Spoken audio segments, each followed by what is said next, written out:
अच्छा जी, तो last class में हम लोगों ने देखा कि भाई सोल ट्रेडर किस तरह वर्क करता है। सोल ट्रेडर होता क्या? सोल ट्रेडर एक सिंगल ओनर है जो कि पूरे बिजनेस का रिस्क, पूरे बिजनेस को सोर्सिंग, पूरे बिजनेस को सोर्स ऑफ फाइनेंस, यानी कि बिजनेस का पूरा सोर्स ऑफ फाइनेंस एक सिंगल बंदे पे डिपेंड होता है, जिसको हम सोल ट्रेडर बोलते हैं। इसके बाद हम लोगों ने देखा कि भाई सोल ट्रेडर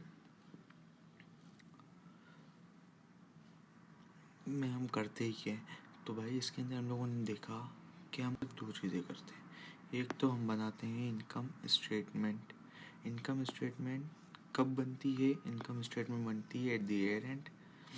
अब इनकम स्टेटमेंट बनती किस तरह है, ये हम लोगों को देखना था। तो यहाँ पे क्या था कि भाई रेवेन्यू में से हम लोगों ने सेल्स रिटर्न और रिटर्न इनवर्ट जो XYZ कुछ भी है वो माइनस किया, तो हमारे पास नेट सेल्स आ गई।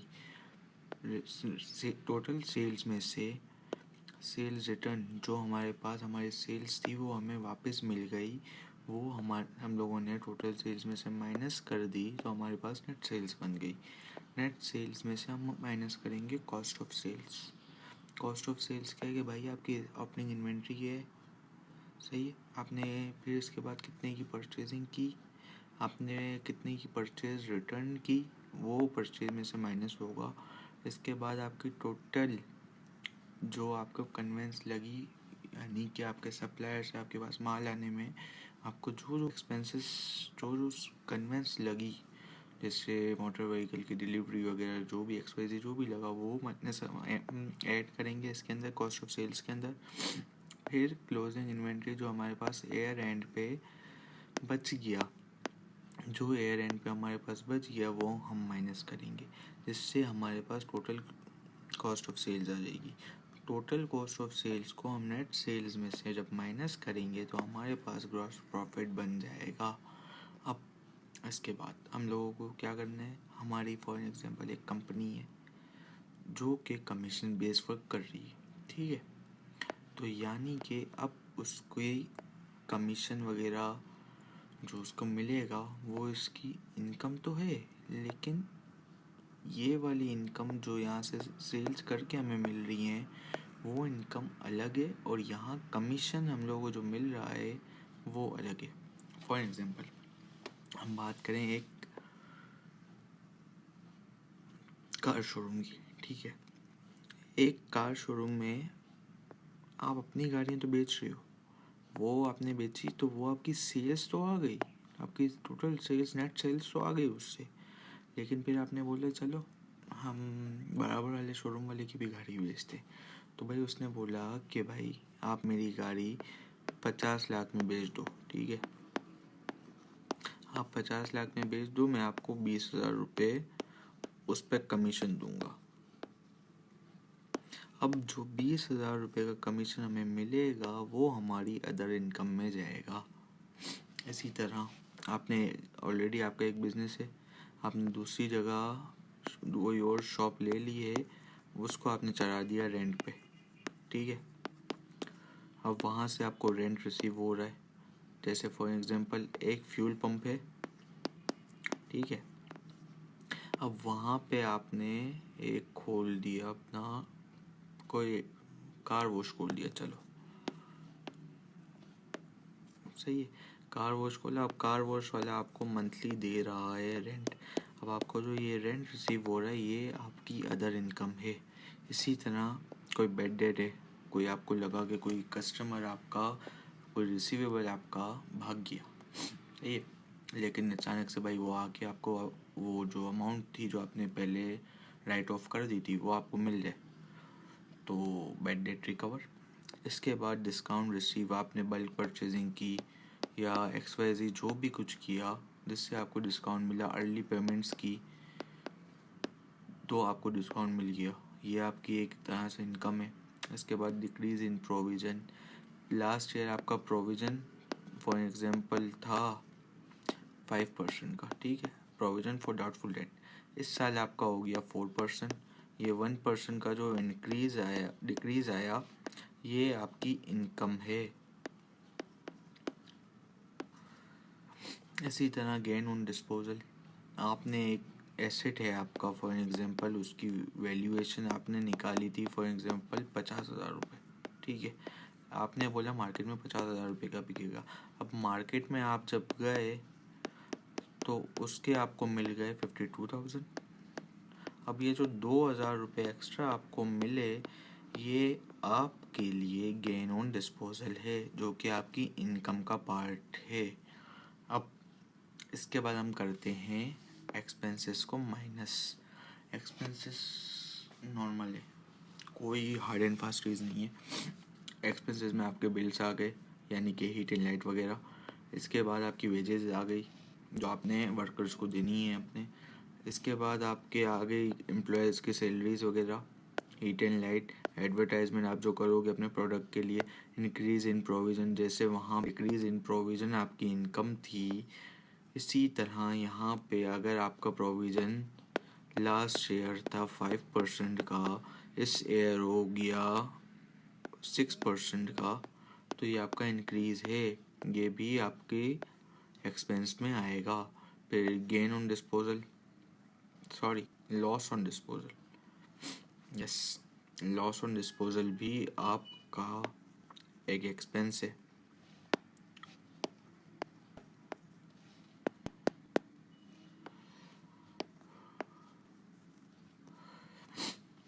इसके बाद आपका बेड डेट, जैसे बेड डेट रिकवर आपकी एक इनकम है, तो भाई बेड डेट अब आप रिकॉर्ड करोगे, आ रहा है बेड डेट, तो आपका एक्सपेंस होगा। इसके बाद रेंट आपको देना है, आपको रेंट पे करना है, तो वो भी आपका एक्सपेंस और डिस्काउंट अलाउड भी एक्सपेंस। डेप्रिसिएशन ऑफ NCA यानी नॉन करंट एसेट्स की जो वैल्यू डी वैल्यू हो रहा है, वो अमाउंट भी आपका एक्सपेंस है। जब आप इन सबको टोटल करोगे तो आपके पास आ जाएगा टोटल एक्सपेंस। टोटल एक्सपेंस के अब उसके बाद हम निकालते हैं प्रॉफिट, जो निकलेगा ग्रॉस प्रॉफिट में अदर इनकम ऐड करके एक्सपेंस माइनस करेंगे तो हमारा प्रॉफिट फॉर द ईयर आ जाएगा, यानी कि नेट प्रॉफिट।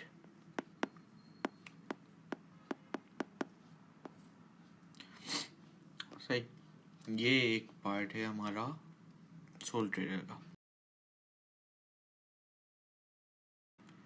अच्छा तो भाई अब हम इससे आगे बढ़ते हैं और हम अगली चीज़ की तरफ जाते हैं, जो कि है statement of financial position.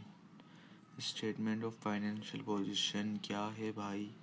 Statement of financial position एक स्टेटमेंट है जो कि ये प्रूव करती है कि asset is equal to capital plus liability. क्या प्रूफ करती है ये प्रूफ करती है कि भाई एसेट जो है कैपिटल प्लस लाइबिलिटी के बराबर है। कैसे प्रूफ करती है?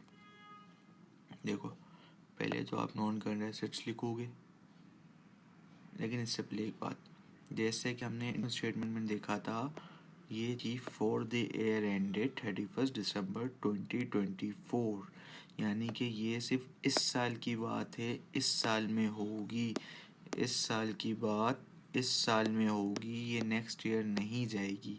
लेकिन यहाँ पर है फॉर द ईयर 31 दिसंबर 2024, यानी कि अब तक इस डेट तक जो हुआ, पिछले साल जो हुआ, इस साल जो हुआ, XYZ कोई फ़र्क नहीं पड़ता, वो इसके अंदर रिकॉर्ड होगा। यानी कि पूरे के पूरे इस डेट तक 31 दिसंबर 2024 तक जो भी बिजनेस में हुआ वो रिकॉर्ड होगा। अब कैसे रिकॉर्ड होगा, क्या रिकॉर्ड होगा, वो हम देखते हैं। फॉर एग्जांपल, यहाँ से पहले हम स्टार्ट करते हैं करंट एसेट्स। सही है, नॉन करंट एसेट्स की जो एक्चुअल कॉस्ट ऑफ परचेजिंग, जब हमने इसको परचेज किया उस वक्त क्या कॉस्ट थी वो, फिर आज की डेट तक जो भी वैल्यू डिप्रिशिएट हुई, जितनी भी वैल्यू डिप्रिशिएट हुई वो यहाँ लिखी जाएगी। फिर इसके बाद जब कॉस्ट में से डेप्रिसिएशन हम माइनस करेंगे तो उसकी नेट बुक वैल्यू आ जाएगी। नेट बुक वैल्यू यानी कि जो मार्केट में इस वक्त इसकी वैल्यू चल रही है वो आ जाएगी। अब हम इसकी थोड़ी सी वर्किंग करते हैं, ठीक है। फॉर एग्जांपल हमारे पास नॉन करंट एसेट्स में है मोटर व्हीकल, ठीक है। मोटर व्हीकल की कॉस्ट यहाँ हम लिखेंगे, डेप्रिसिएशन लिखेंगे, और डेप्रिसिएशन जब माइनस करेंगे तो हमारे पास नेट बुक वैल्यू आ जाएगी, ठीक है। इसी तरह फॉर एग्जांपल हम ले लेते हैं प्रेमिसेस,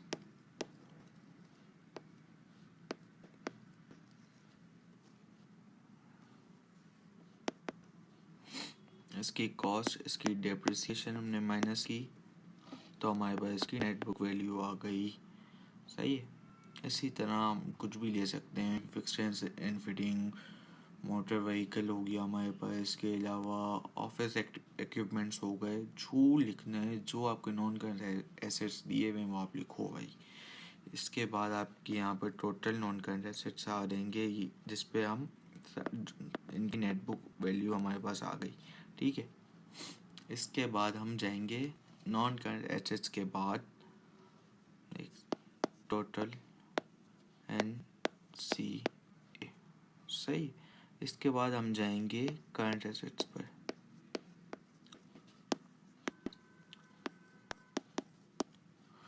करंट एसेट्स में क्या क्या आ गया भाई हमारे पास, देखो हर वो चीज़ जो बिजनेस के पास इस डेट तक अवेलेबल है, बिजनेस के एसेट्स का पार्ट है। यानी कि फॉर एग्जांपल हमारे पास इनकम स्टेटमेंट के अंदर हमारे पास एक आदत क्लोजिंग इन्वेंट्री थी, यानी कि ये इन्वेंट्री इस साल बच गई, यानी कि ये इन्वेंट्री अभी भी बिजनेस के पास है। जब बिजनेस के पास है तो बिजनेस के एसेट्स का पार्ट हुई ना वो, तो यहाँ पे हम डालेंगे क्लोजिंग इन्वेंट्री, ठीक है। और यहाँ हम लिख देंगे क्लोजिंग इन्वेंट्री की वैल्यू,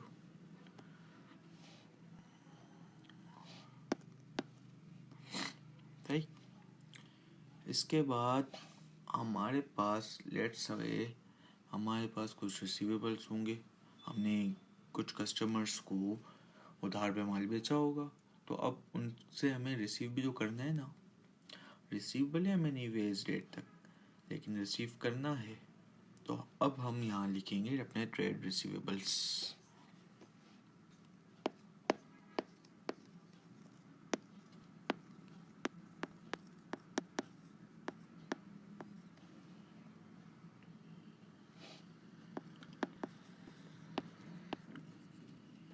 अब ट्रेड रिसीवेबल्स के अंदर से सबसे पहले हम करेंगे TR, यानी कि trade receivables minus bad debt, जो हमने पिछली दफा इनकम स्टेटमेंट में हम लोगों ने निकाल लिए थे। इसमें से हम माइनस करेंगे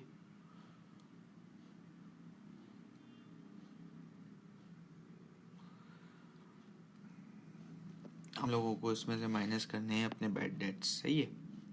अब बैड डेट तो हम लोगों ने माइनस कर लिया, लेकिन इसके साथ हम लोगों को माइनस करना है अपना प्रोविजन भी,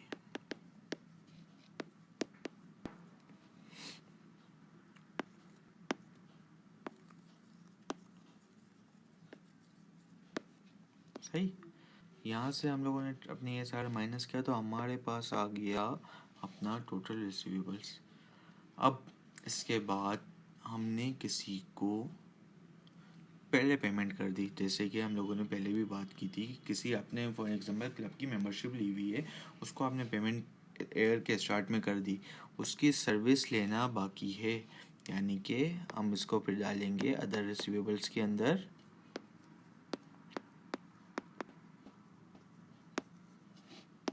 और क्या होंगी ये प्रीपेड पे पैसा दे दिया, सर्विस लेना बाकी है। इसके बाद आपके पास कैश इन हैंड होगा, कुछ तो होगी आपकी लिक्विडिटी,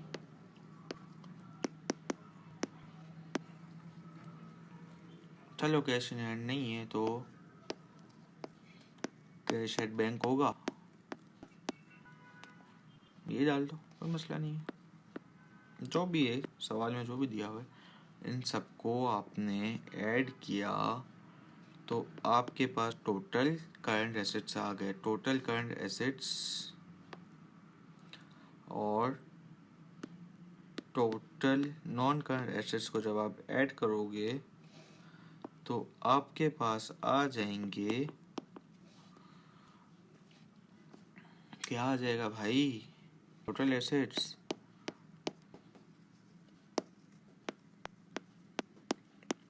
असल गेम यहाँ से शुरू होती है। फॉर्मूला क्या था, asset is equal to capital plus liability.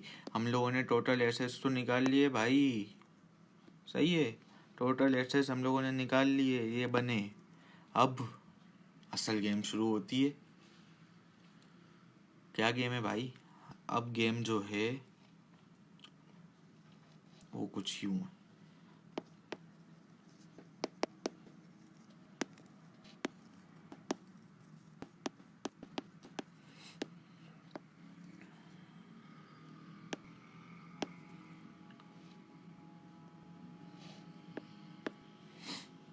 अब टोटल एसेट्स में से हम लोगों को जब ये आंसर हमारा आ गया टोटल एसेट्स का, तो अब हम यहाँ पे यही सेम आंसर को हमें एट द एंड में लेके आना है जब हम कैपिटल और लायबिलिटी को ऐड करेंगे। यही सेम आंसर आना चाहिए, सही है। अब सबसे पहले कैपिटल, एक मजे की चीज, खैर कैपिटल डाला हम लोगों ने,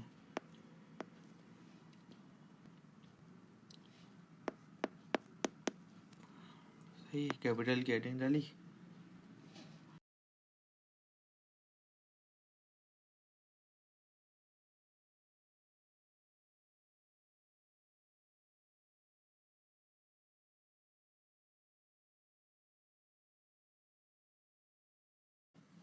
अब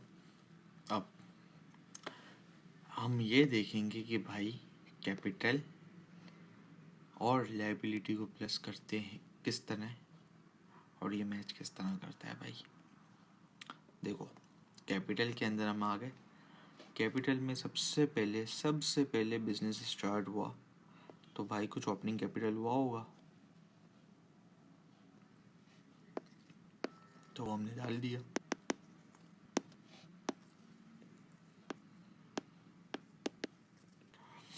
सही है, ओपनिंग कैपिटल हम लोगों ने डाल दिया। इसके बाद हम लोगों ने देखा, पीछे गए, ये हमने लोगों ने देखा क्या है, profit for the year. Profit for the year भी तो कैपिटल का पार्ट होगा ना, क्योंकि या तो बिजनेस के अंदर री इन्वेस्ट हो जाएगा या जो भी XYZ जो भी उसके साथ होता है, लेकिन कैपिटल का तो पार्ट बना ना वो। तो यहाँ पे हमने डाल दिया at profit for the year, profit for the year add कर दिया हम लोगों ने इधर, ठीक है। प्रॉफिट फॉर द ईयर के ऐड करने के बाद अब फॉर एग्जांपल एक ऑनर है, वो अपने बिजनेस में से फॉर एग्जांपल 50,000 रुपये की इन्वेंट्री लेके जा रहा है, बोल रहा है कि मैं अपने पर्सनल यूज़ के लिए लेके जा रहा हूँ, सही। अब उसने वो इन्वेंट्री तो ले गया, लेकिन अब उसको ट्रीट किस तरह करेंगे भाई, क्या होती है वो हमारी क्या होगी बिजनेस के लिए, वो होगी हमारी ड्राइंग्स। तो यहाँ पे हम करेंगे लेस ड्राइंग्स, क्योंकि वो कैपिटल का पार्ट है, कैपिटल में से लेके गया है भाई। तो बिजनेस को जब वो अमाउंट देगा तो अपने पर्सनल कैपिटल में से ही देगा ना। तो यहाँ पे हम लोगों ने ये माइनस किया तो हमारे पास आ गया हमारा टोटल कैपिटल, ठीक है। टोटल कैपिटल आने के बाद क्या हुआ, वही सीन, कैपिटल तो आ गया, अब हम निकालेंगे लायबिलिटी। क्या निकालेंगे? लाइबिलिटी। लाइबिलिटी देखो, करंट लाइबिलिटी,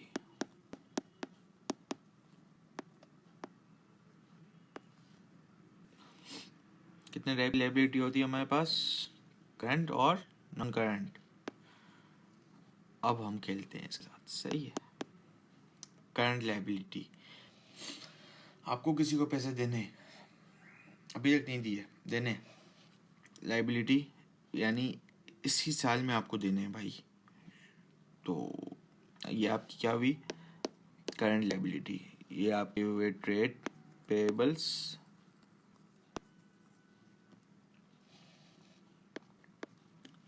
ठीक है। इसके बाद जैसे कि हमने ऊपर देखा था, करंट एसेट्स के अंदर अदर रिसीवेबल्स थे, तो यहाँ पे भी तो जब ट्रेड पेएबल है तो अदर पेएबल भी तो होगा ना।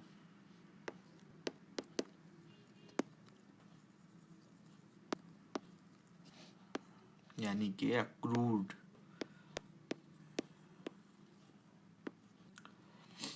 अब अक्रूड में क्या हो गया? किसी के पैसे आपके पास ज़्यादा आ गए।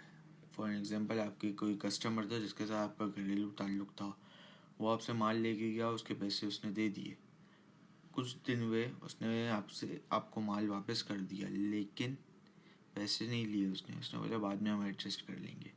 आपको थ्रू आउट द ईयर आपके पास इसी साल की ड्यूरेशन है, आपको वो पैसे एडजस्ट करके उसका माल जो भी वो करता है, या तो पैसे वापस कर दें या फिर उसको उस पैसे के बदले वो कोई प्रोडक्ट वगैरह लेके जा रहे हो तो वो आपको देनी है। तो ये भी आपकी क्या हो गई? Current liability, accrued income.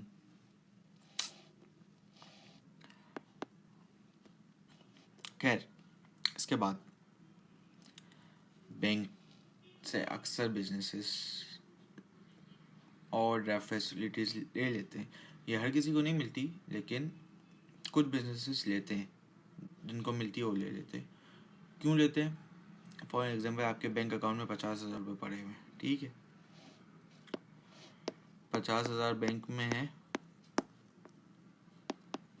आपने पार्टी को चेक दे दिया है 75,000 का, सही है। अब बैंक के मैनेजर की आपके पास कॉल है कि भाई आपकी लिमिट तो 50,000 है, मतलब आपके अकाउंट में 50,000 है। अब आपने चेक भेजा है 75,000 रुपये का, आप बोलते हो भाई इसको तो क्लियर करवा दे, बैंक ओवरड्राफ्ट फैसिलिटी दे, इसको क्लियर करवा, मैं तेरे को दे दूंगा, कोई मसला नहीं है। आप अब बैंक जो अपनी तरफ से 25,000 रुपये देगा वो आपकी बैंक ओवरड्राफ्ट होगी, यानी कि आपकी ने यूज़ की है ड्राफ्ट फैसिलिटी, इसको आपको बैंक को वापस करना है, यानी कि बैंक ओवरड्राफ्ट आपकी करंट लाइबिलिटी हुई। नहीं नहीं नहीं नहीं, बैंक लोन अलग चीज़ है, बैंक ओवरड्राफ्ट अलग चीज़ है। बैंक लोन, आप खुद जाते हो बैंक के पास और उनसे लोन लेते हो, और बैंक आपको 1 साल से ज़्यादा का वक्त भी दे देती है, कम भी दे देती है। अगर कम का वक्त दिया है तो आपकी करंट लायबिलिटी होगी, लेकिन बैंक लोन एक अलग चीज़ है, उसका ट्रीटमेंट ही अलग होता है। बैंक ओवरड्राफ्ट ये है कि आपको थोड़े पैसों की ज़रूरत थी, आपने चेक पास करने के लिए आपने बैंक के मैनेजर को कॉल करके बोला कि भाई 75,000 रुपये का चेक आ रहा है, 50,000 रुपये अकाउंट में पड़े हुए, 25,000 रुपये अपनी तरफ से डाल के दे दे, इसको क्लियर कर, मैं तेरे को 25,000 रुपये दे दूँगा। इसके ऊपर कहानी बंद, ख़त्म। इसके ऊपर कोई आपका इंटरेस्ट का सीन नहीं होगा, कुछ नहीं होगा, ये आपने ऐसे ही दे दिए, ठीक है। यहाँ पे आपकी क्लोज हो गई करंट लायबिलिटी, ठीक है। अब करंट तो हो गई, अब non current, non current liability.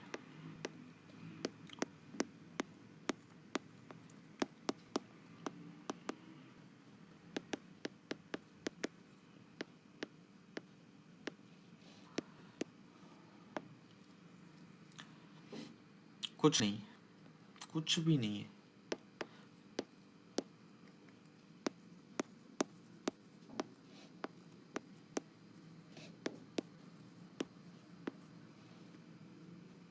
बस बैंक लोन, खाली खाली खाली बैंक लोन, और भी लॉन्ग टर्म बैंक लोन, वो आपने इधर डाल दिया। अब होगा क्या, आपको प्रूव करना है कि भाई, क्या प्रूव करना था हम लोगों को, asset is equal to capital plus liability, ये प्रूव करना था।